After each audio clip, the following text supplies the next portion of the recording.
Support for this podcast comes from CDTA, The Eagle, a Times Union podcast driven by CDTA.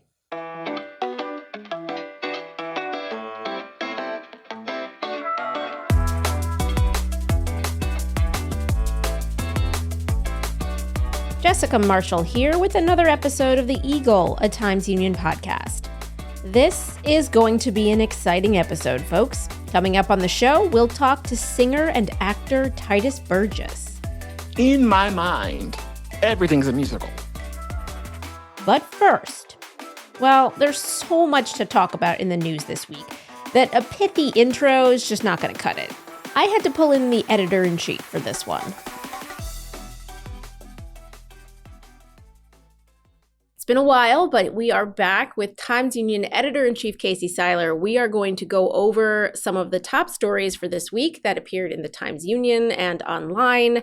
And we're going to start with something, I don't even know what to call it. It has all of the elements of, something that you couldn't make up. So basically the headline, Colony man charged in federal murder for hire plot at hog farm, but it is so much more than that. Tell us, what is this story about? Yes, Jess. Steve Hughes reported on this story about a federal sting in which an informant with a somewhat checkered history posed as a hitman, the alleged client in this case being one Jill Sutherland of Colony, who is a solar panel salesman and apparently involved in youth sports. And the informant in this sting offered to take care of an alleged enemy of Mr. Sutherland's, and I won't even try and describe the connection there,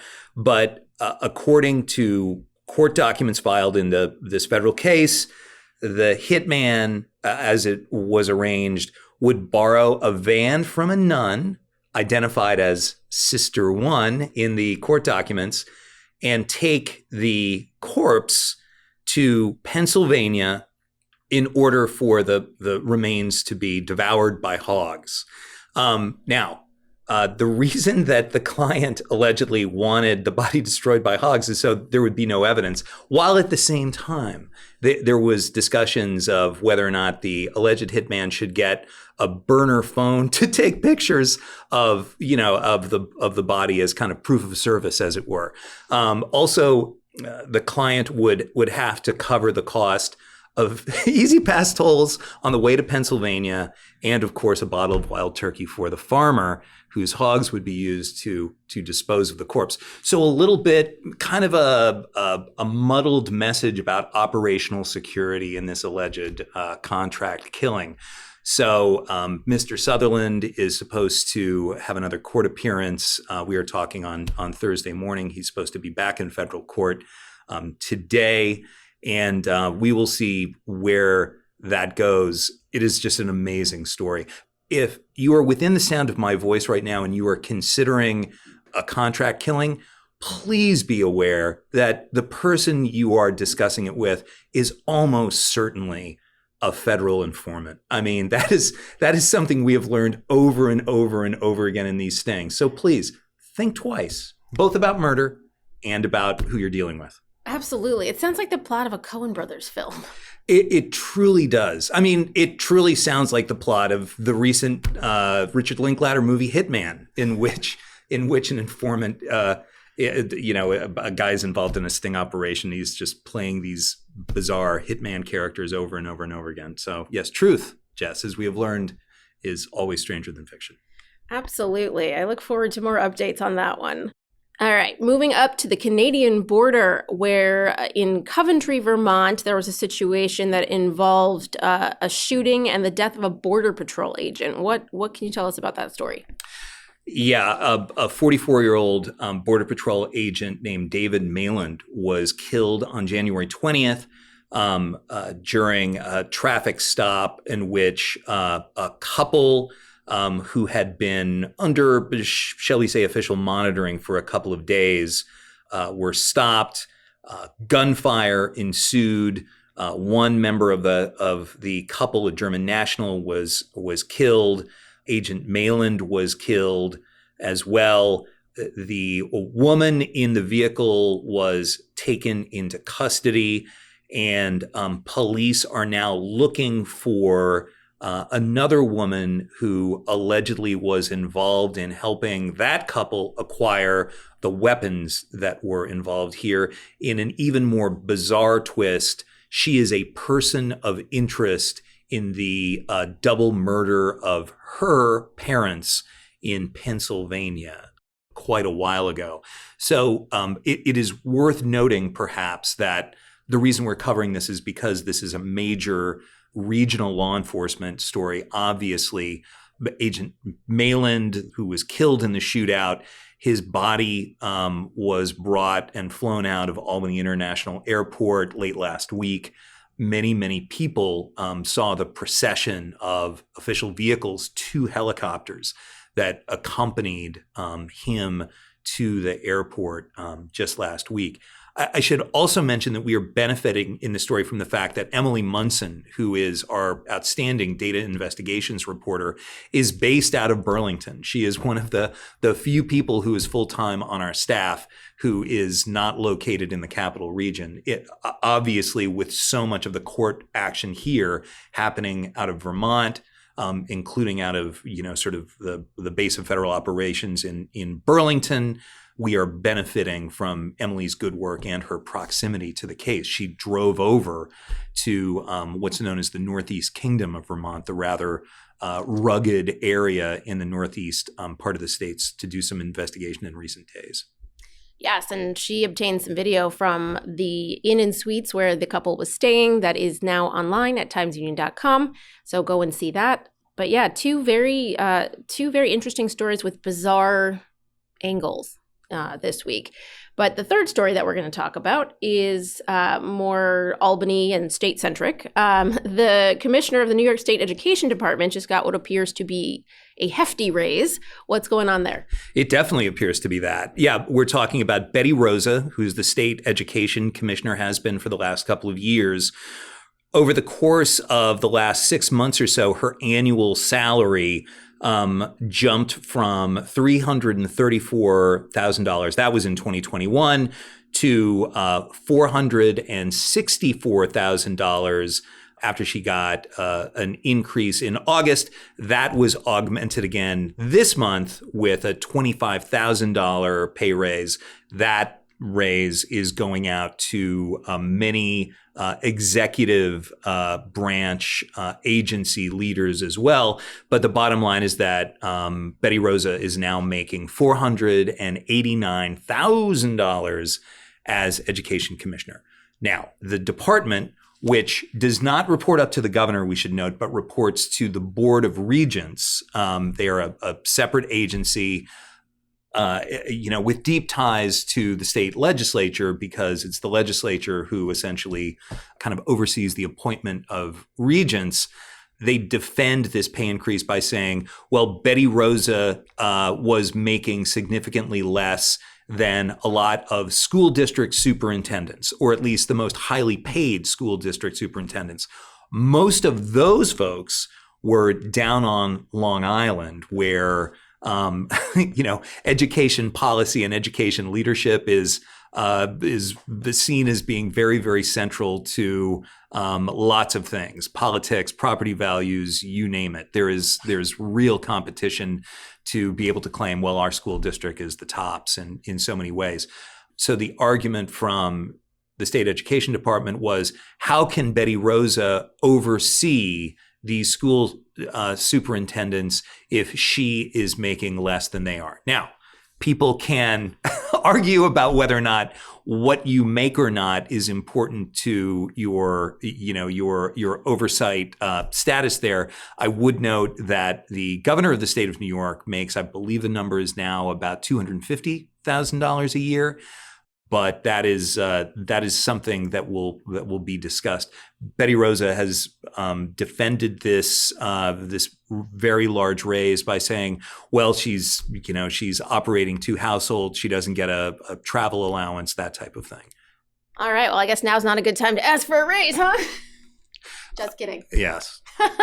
So we'll be following that story, obviously. You can go to timesunion.com, check out our New York section for all your Capitol and State House news.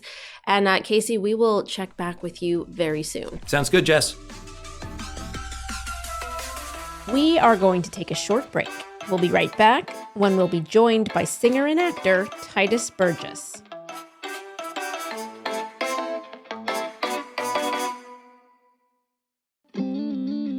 Why is healthcare so expensive? What's happening with climate change? And are elections safe? You can find answers to those questions and a lot more with Capitol Confidential from me, Dan Clark. I give you the latest news and analysis from the state capitol and beyond. Sign up now at capitolconfidential.com. That's Capitol with an O, confidential.com.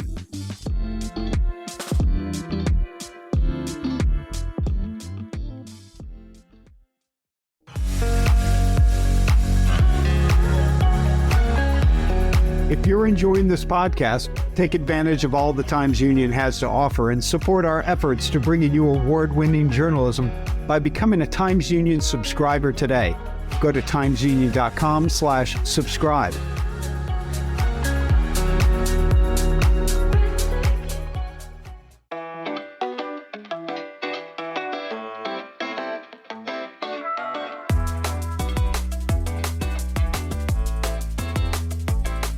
Welcome back. You're listening to The Eagle, a Times Union podcast. I'm Jessica Marshall.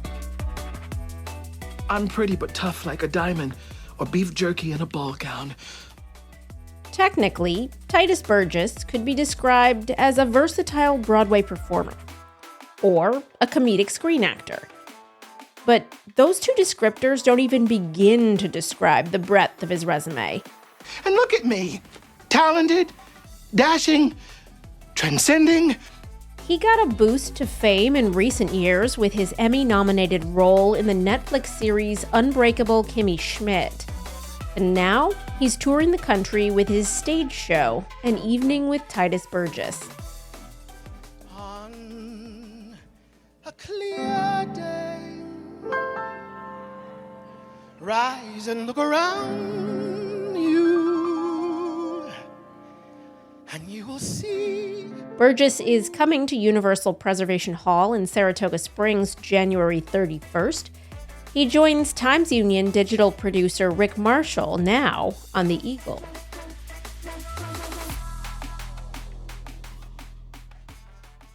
Can you tell me a little bit about what we can expect from An Evening with Tituss Burgess?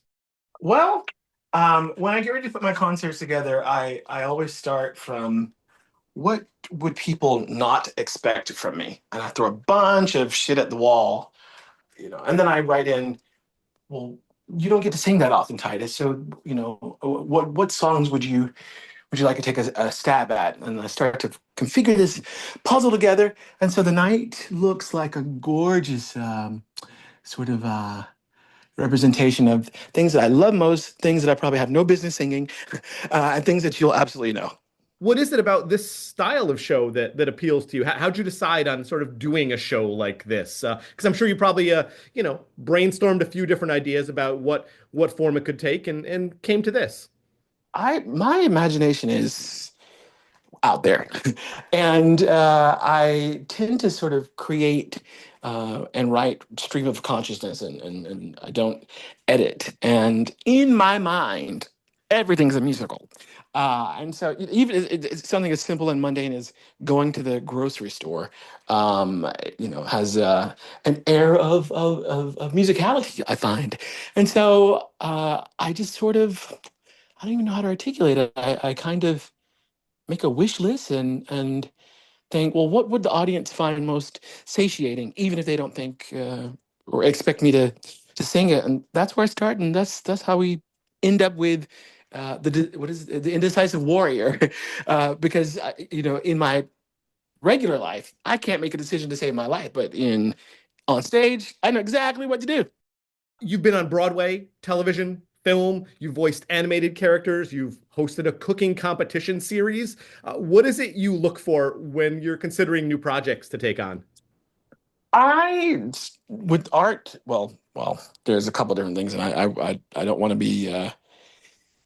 I want to be perfectly frank. I look, where there's a lack, where is there a hole, and where is there something that I could actually contribute something to, that does not exist out in the world. Now, that sort of specificity and desire to approach your art that way means you may not work a whole lot, because I get offers for things that I'm like, I've already done this. You don't need me to do this. So I look for things that I feel I can have a very unique, very specific, um, point of view. What would my contribution be? Why does this project have to happen? And that's where I start. Oh, that's fascinating. Well, it feels like your role in Unbreakable Kimmy Schmidt, which was amazing, and I'm sure you've heard this a million times, but it feels like it was such a perfect combination of a character and an actor.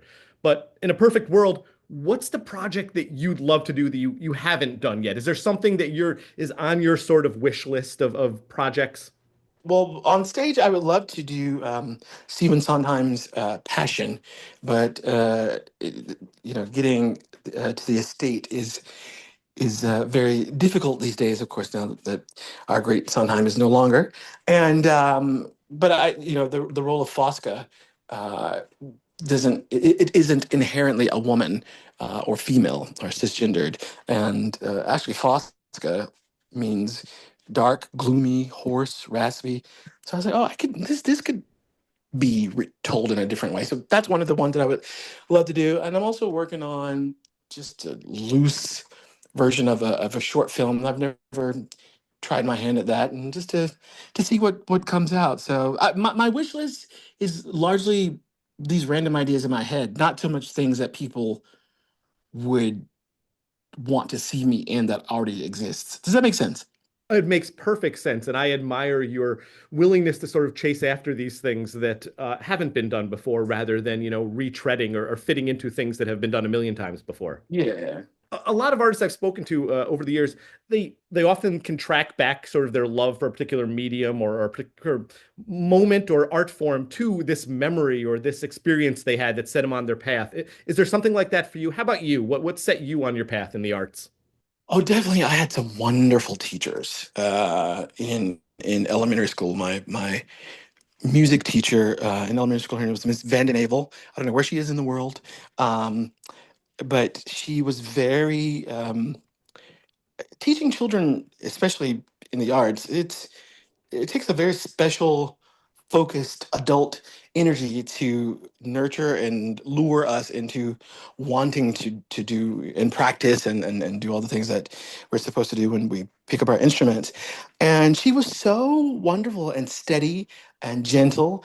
And the group that I was with in elementary school, we came from all sorts of different socioeconomic backgrounds. And I remember some kids couldn't afford the instruments and such. And she would just go and rent them for them. And I just thought, wow, that's like above and beyond. I didn't quite understand it when I was a kid, but I knew that it was special what she was doing. And while she was an excellent music teacher, it was her care to leave no child behind. That energy of we can all do this. It doesn't matter. Art should not be for the rich. Art is not an elitist sport. And the way she, I don't want to say dumbed it down, but the way she made it accessible for the least among us, I just thought was so beautiful. And so I definitely credit her. And then, of course, my high school training with Brenda Poss, my high school chorus teacher, who took me around the country to all these different voice competitions and such. And then my teacher in college, Dr. Gregory Broughton, who taught me voice. If it weren't for these guys, I honestly, I'm not sure where I would get my ethic from or my how sharpened my skill set is. And it just education is important, and teachers who care about the person, not just the talent inside the person, is also important. So that's kind of those are the winds beneath my wings. I do want to ask you too, in addition to An Evening with Tituss Burgess, where else can people find your work? What are you working on these days other than the show? I wrote a musical. I bought the rights to The Preacher's Wife that starred Whitney Houston and Denzel Washington, which in '97, which of course is based on The Bishop's Wife, which is of course based on the book The Bishop's Wife. And I gutted the score, and AZ Dungy is writing the book, and we had an out-of-town tryout last spring at the Alliance Theater in Atlanta, Georgia, and we're hoping to bring it to New York. So I'll be behind the table before I'll be on the stage anytime soon. My last question for you here, with your show coming up here to Saratoga, is there anything in particular that you're really, really excited about that you can tell us about that won't be spoiling anything? Because I feel like sometimes when you come up to certain areas, sometimes you're trying out something new or, doing some things that might be special for that event. Is there anything like that that people can look forward to with this show? I've had the great fortune to have a very varied career in a relatively short amount of time, and my fans, the people who are repeat offenders and seem to enjoy my work, they know me from so many different things. So in a singular audience on any given night, it may not be as cross-pollinated as you would think. And so I guess I'll just say, I don't forget where you found me, how you found me, and I promise to give you what you're looking for, but you're going to walk away pleasantly surprised. That was an amazing conclusion to this wonderful answer. Tituss, thank you so much for chatting with me today. I really appreciate it. Of course.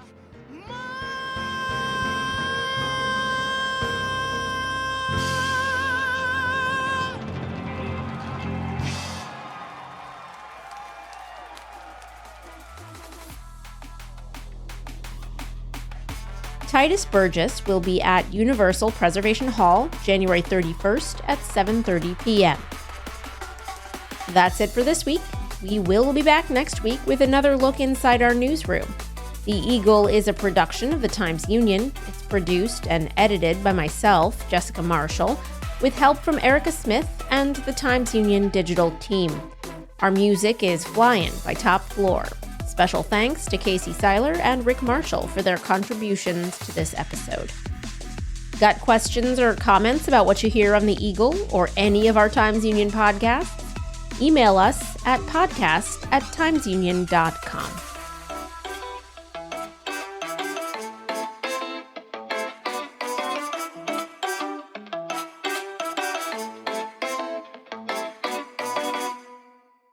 Support for this podcast comes from CDTA, The Eagle, a Times-Union podcast driven by CDTA.